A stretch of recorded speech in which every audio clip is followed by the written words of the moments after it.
국제부 강성훈 기자와 함께 이 얘기를 좀 더 길게 나눠보겠습니다. 네, 강성훈 기자. 네.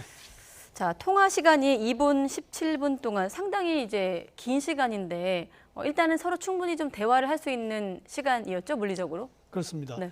2시간 17분이라고 하면은 뭐 충분히 대화를 할 수 있는 시간이고요. 네. 통역 시간을 빼더라도 할 얘기는 다 했다 이렇게 볼 수 있고요. 예. 이게 사전에 충분히 알려졌고 준비가 돼 왔기 때문에 하고 싶은 얘기들은 대부분 한 것 같습니다. 예. 보도 혹은 발표를 보면 네. 타이완 문제가 가장 큰 쟁점이 됐던 것 같고요. 우크라이나 문제는 러시아의 침공, 러시아를 군사적으로 지원하지 말라는 이런 얘기를 바이든 대통령이 했을 것 같고요. 예. 그다음에 물가 상승 문제, 인플레 문제죠. 이거에 따른 어떤 거시경제 차원의 협력 이런 것도 논의됐고 기후 변화 문제 이런 것들이 포함됐는데 우리 관심은 또 이제 북한핵 문제가 혹시 논의됐을까 하는 건데요. 발표에 빠진 걸 보면 논의가 됐더라도 뭐 큰 의미 있는 결과는 없었다 이렇게 이해하면 될 것 같습니다. 이게 지금 전화 통화 방식입니다. 이전에 3월 18일에는 화상으로 대화를 했고요. 네. 이번에는 전화를 했는데 이게 소리만 듣는 그런 대화죠. 지금까지 바이든 대통령 취임 이후 이렇게 5번이나 화상 혹은 전화 통화로 대화를 했는데 대면 회담은 아직 한 적이 없습니다. 지금 가장 큰 쟁점으로 보도가 되고 있는 사항이 타이완 문제인데 그렇죠. 양국이 어떤 입장인 겁니까? 이 바이든 대통령 얘기를 먼저 하자면요. 네. 미국은 중국에 대해서 타이완에 대한 강압적 행위를 중단하라고 합니다. 우리가 예. 많이 알고 있듯이 중국은 수시로 전투기와 뭐 폭격기, 대잠 초계기 등을 타이완의 그 방공식별구역에 보내서 예. 위협을 하고 있죠. 예. 이런 문제에 대해서 미국이 항의를 하는 거고요. 이것을 이제 현재의 상태, 타이완 주변의 현 정세를 무력으로 혹은 강압적으로 변경하려는 시도다 이렇게 미국은 규정을 예. 하고 있습니다.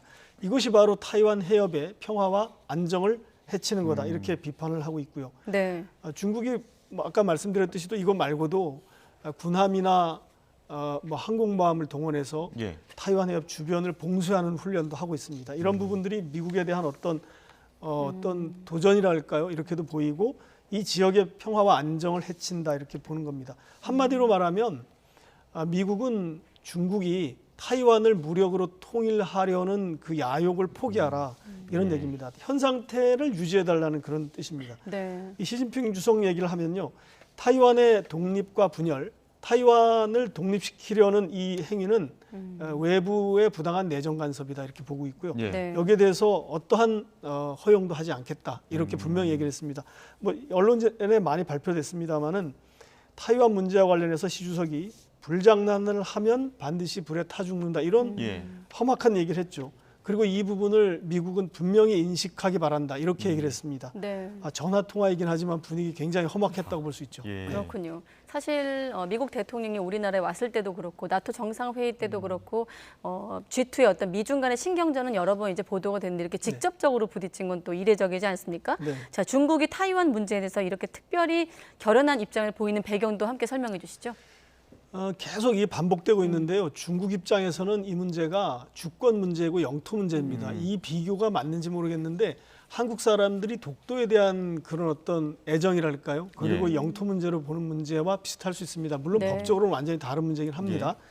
그런 정도로 정서적으로 이거에 대한 중국 사람들의 의식이 굉장히 강력하고요. 네. 말하자면 중국은 타이완은 중국의 일부인데 왜 다른 나라가 그렇게 간섭하느냐 이런 입장입니다. 이것이 바로 이제 우리가 많이 알고 있는 하나의 중국 원칙, 네 맞습니다. 이것은 이제 시진핑 주석은 항상 중국 인민들의 염원이다 예. 이렇게 얘기를 하면서 그걸 기반으로 미국에 대해서 이제 강력하게 얘기를 하는 이제 그런 근거로 삼고 있는데요. 네. 아마도 뭐 시진핑 주석이 이제 3년임을 하면 5년을 더 집권하게 되는데 임기 중에 혹시 통일을 시도하는 건 아닌가 이런 추측이나 우려도 많이 나오고 있습니다. 네. 중국 입장에서 보면요, 이 타이완 문제가 타이완 문제로 끝나는 게 아니라 우리가 많이 알고 있는 그 신장 위구르 문제, 티베트 문제, 홍콩 문제 이런 것과 연결돼 있다고 보고 있습니다. 그 이유는 네. 이게 이제 민족 문제이고 독립의 문제이기 때문에 어느 하나가 벽이 뚝이 무너지면 다른 지역도 흔들린다 이렇게 보는 겁니다. 그러니까 예. 타이완 문제에서 양보를 하면 위구르족의 티베트족의 위구르와 신강 티베트 지역에서 어떤 독립운동도 유발될 수 있다 이런 거를 이렇게 보기 때문에 굉장히 그 조심을 하는 거죠. 핵심 이익이라고 규정하는 것도 이 때문이고요. 예. 근데 최근에 이 타이완 문제를 보면 중국이 우크라이나 문제와 연결지어서 이것을 다뤄지지 않을까 하는 부분을 굉장히 예민하게 생각하고 있는 걸 느낄 수 있습니다. 그래서 더 우크라이나 전쟁 이후에 중국이 지금 이 타이완 문제에 대해서 더 민감하게 반응하고 있는 거 아닙니까? 그렇습니다. 이 문제를 처음에 제가 봤을 때 왜 이것이 비슷할까 이렇게 생각을 했는데 네. 러시아를 한 축으로 두고 서방 세계가 우크라이나를 지원하잖아요. 예. 그렇기 때문에 중국이 걱정하는 것은 서방 세계가 타이완을 우크라이나처럼 지원해서 예. 중국으로부터 분리시키려는 움직임을 하지 않을까. 이걸 예. 굉장히 두려워하는 겁니다. 이렇게 되면은 타이완이 어떤 자유세계의 영역으로 엮이면서 중국에서 이탈하게 되는 거고요. 중국으로서도 이거를 이제 이겨내야 되는 이런 문제가 되는 거죠. 타이완을 중국이 보는 입장은 아까도 말씀드렸듯이 이것은 독립국가가 아니다 이렇게 보는 겁니다. 예. 그리고 많은 국가들이 사실 인정했습니다. 타이완은 중국의 일부라고. 지금 중국과 대부분의 나라가 수교를 하고 있고요. 중국과 수교를 하지 않고 타이완과 국경 관계를 맺은 나라는 아주 소수에 불과합니다. 그렇기 때문에 그 전제 조건은 타이완은 중국의 일부다라는 것을 인정하고요. 타이완이 독립국가가 아니다라는 것을 받아들인 겁니다. 우리나라도 마찬가지입니다. 예. 이게 인정되고 있는 건데 이것을 이제 자유세계와 비자유세계라고 할까요? 예. 이렇게 나누는 선을 그어버리면 타이완이 중국에 떨어져 나오는 이런 문제가 있기 때문에 중국으로서는 굉장히 뭐랄까요? 위험하다고 생각하는 거고 네. 중국 외교로서는 타이완을 만약에 이렇게 잃어버리면 유럽도 미국 쪽으로 가서 타이완 편을 들고요. 뭐 우리나라나 일본도 그럴 가능성이 많기 때문에 예. 중국이 그동안 국교 관계를 서방과 그다음에 미국과 맺으면서 싸웠던 네. 어떤 외교적인 관계가 굉장히 위험에 처하는 그런 최악의 시나리오라고 볼 수 있습니다. 네, 그래서일까요? 다시 통화 얘기로 돌아와서 시 주석이 바이든 대통령한테 불장난하면 불에 타 죽는다. 사실 정상 간에 좀 대화에서 오고 갈 만한 대화가 아닌 것 같고 또 베이징 특파원도 하셨습니다만 시 주석의 원래 화법이 좀 거친가요? 글쎄요. 일반적으로 거칠지는 않아요. 그러니까 중국 사람들의 그 화법은 은유적이고 비유를 하고 또 심오한 그 사자성어를 동원하고 이런 것을 많이 볼 수가 있는데 네. 가끔 이렇게 정치적으로 분명한 입장을 표시하고 싶을 때 이런 말을 쓰기도 합니다. 가끔이 이번이었군요. 그렇습니다. 가끔이. 네. 지난해 11월에도 사실 우리가 많이 주목을 하지 못했던 것 같은데 이런 표현을 썼다고 합니다. 그때는 이제 아까 말씀드렸던 화상대화 방식이었어요. 그때는. 그런데 타이완 문제가 그만큼 중요하다는 것을 말해주는 거고요. 네. 대면 회담에서 이런 얘기하기 좀 어려울 수 있습니다. 이렇게 얼굴을 보면서 불에 타 죽는다는 얘기하기 어렵겠죠. 네. 예. 근데 이게 전화 통화다 보니까 아마 이런 식으로도 가능하지 않을까 이런 네. 생각도 할 수 있고요. 제가 이 시 주석의 그 발언 중에 좀 놀랐던 거는 2021년 7월 1일 네. 그때가 이제 중국 공산당 창립 100주년 기념식 때인데 그 천안문 광장 앞에 거기서 대중 연설을 했습니다. 7만 명이 이제 운집을 했는데 그때 이런 놀라운 표현도 썼습니다. 중화 민족이 지배당하고 괴롭힘을 당하는 시대는 끝났다. 중국을 괴롭히는 세력은 강철 만리장성에 머리를 부딪혀서 피를 흘리게 될 거다. 이런 표현이 정말 있는가 그 한자 그 표현을 뜯어 보니까 예. 연설에 정말 있었습니다. 그때 이제 많은 언론도 놀라고 했는데 이런 부분도 이제 미국에 대해서 중국의 어떤 단호한 대항 의지를 보여주는 거고 또 중국 국민들을 향해서 내가 이렇게 미국과 맞서고 있다는 것을 보여주는 그런 또 국내용의 성격도 있었던 것 같습니다. 예, 이렇게 분명하고 단호한 입장을 계속 보여주고 있는데 이 와중에 지금 낸시 팔로시 미 하원 의장이 타이완 방문 추진되고 있는데 아직 방문한 건 아니고 지금 추진이 되고 있는 겁니까? 그렇습니다. 이게 지금 공식적으로 이 펠로시 하원 의장실에서 뭐라고 성명을 내거나 발표를 한 적은 없습니다. 네. 다만 계속 확실한 것은 가려고 하는 건 확실합니다. 예. 이 펠로시 하원 의장이 여러 차례 자기는 중국에 대한 반대 입장과 그다음에 이제 타이완에 대한 지지 입장을 밝혔고 가고 싶다라는 표현을 썼기 때문에 가는 건 분명한데 언제 어떻게 가느냐 이게 아직 발표되지 않았습니다. 네. 근데 최근에 이제 오늘 오후에 나온 뉴스는 한국과 일본, 말레이시아, 싱가포르 이런 아시아 국가들을 이번 주말쯤 순방하기 위해서 출발할 거다 이런 기사가 나오기 시작했습니다. 아마도 이게 맞을 가능성이 꽤 있습니다. 타이완을 갈 거냐 말 거냐는 아직 여전히 예. 미정입니다. 이런 상황인데 갈 가능성이 저는 좀 있다고 생각합니다. 네. 그렇군요. 자, 펠로시 하원 의장의 타이완 방문이 쟁점인 그 이유를 좀 쭉 설명해 주셨는데 다른 미국 정치인들도 타이완에 간 적이 있지 않습니까? 그렇습니다. 네. 그런데 완전히 다른 게요. 아시다시피 이 낸시 펠로시 하원 의장은 서열 3위입니다. 서열 3위. 우리가 서열 1위는 당연히 조 바이든 대통령이고요. 서열 2위는 만약에 대통령 유고시 대통령직을 넘겨받는 경우, 그런 경우가 실제 있었습니다. 네. 상원 의장이면서 부통령인 카멜라 해리스가 당연히 넘겨받고요. 네. 만약에 그 두 사람이 문제가 생기면 넘겨받을 사람이 바로 하원 의장입니다. 네. 그렇기 때문에 굉장히 중요하죠. 기존의 어떤 국회의원들이 갔던 것과는 네. 상원, 하원 의원들이 갔던 것과는 급이 완전히 다른 거죠. 네. 그렇기 때문에 이거 긴장을 할 수밖에 없는데, 그러니까 이제 그럼 어떻게 어떻게 중국이 대응할 거냐, 이게 관심이지 않습니까? 추정을 해보면 굉장한 그 무력 시위를 할 것이다, 이렇게 예상이 됩니다. 무력 시위가 무엇일까 생각해 보면 그 주변에서 이제 군사 훈련을 할 수도 있고요, 정찰을 하기 위해서 정찰 목적의 항공기를 띄울 수도 있고 군함을 띄울 수도 있습니다. 그런데 미국도 이제 그쪽에다가 정찰 자산을 동원하고요, 또 그걸 견제하기 위해서 또 뭐 항공모함을 띄울 수 있고 군함을 보낼 수도 있고 비행기, 전투기가 아니라 그 정찰기를 띄울 수 있고.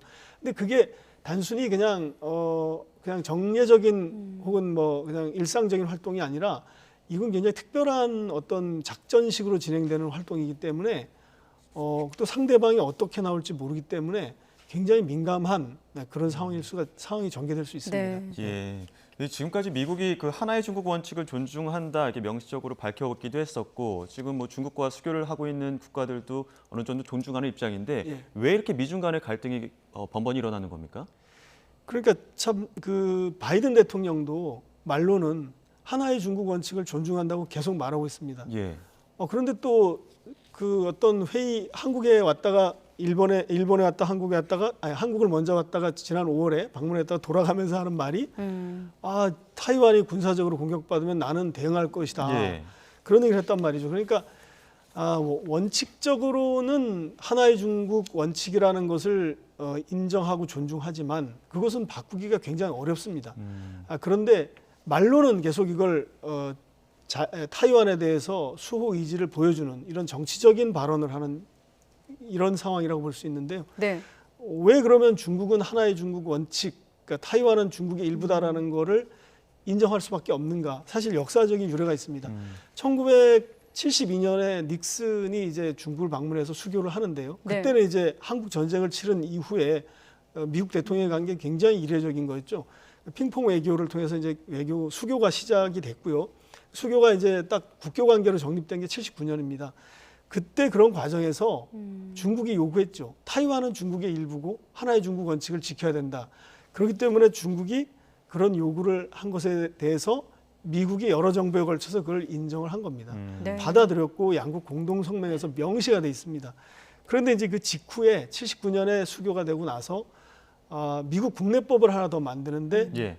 그것이 뭐 아시겠지만 타이완 관계법입니다. 타이완 관계법은 미국 국내법입니다. 미국 의회에서 통과된 법인데 네. 이 법이 미국의 강대국이기 때문에 외국과의 관계를 규정하는 내용이 들어있는 겁니다. 이런 경우가 굉장히 많죠, 사실. 예.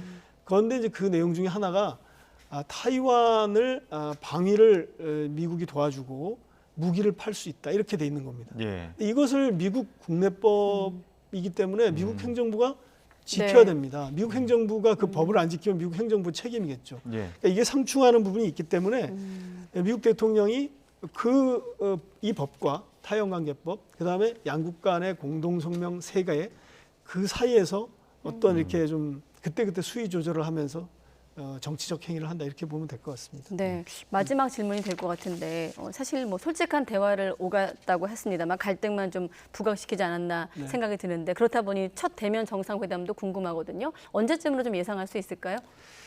예, 지금 이 첫 정상회담, 대면 정상회담을 할 수 있다는 것은 이 두 사람의 이번 전화 통화에서 하기로 어느 정도 합의를 했습니다. 그렇기 네. 때문에 이제 하는 거는 하는 건데 언제 할 거냐?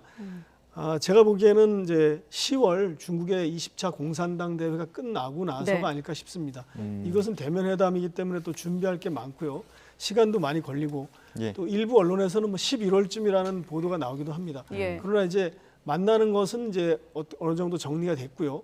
언제 만날 거냐? 10월 그 시진핑 주석의 3년임이 확정이 되고 나서 어떤 국내의 어떤 그 정치적 안정을 이루고 그다음에 양국이 어느 정도 정상회담의 의제를 준비해야 되고요. 또 하나는 지금 이런 갈등 상황에서 자칫하면 만나가지고 또 성과 없이 끝날 수도 있거든요. 네. 그렇기 때문에 준비를 굉장히 많이 해야 됩니다. 만나서 합의해서 즐거운 측면도 있어야지 계속 이렇게 싸우면 예. 만나나 많아져. 그러니까 네. 아마도 준비를 굉장히 많이 하게 될 것 같습니다. 그러니까 10월이 넘어야 되지 않을까 저는 그렇게 생각합니다. 예, 모쪼록 첫 대면에서 좀 가시적인 성과가 나오길 또 기대해 보도록 하겠습니다. 지금까지 국제부 강성훈 기자와 함께 미중 정상 통화와 의미 그리고 전망까지 알아봤습니다. 오늘 말씀 고맙습니다. 네.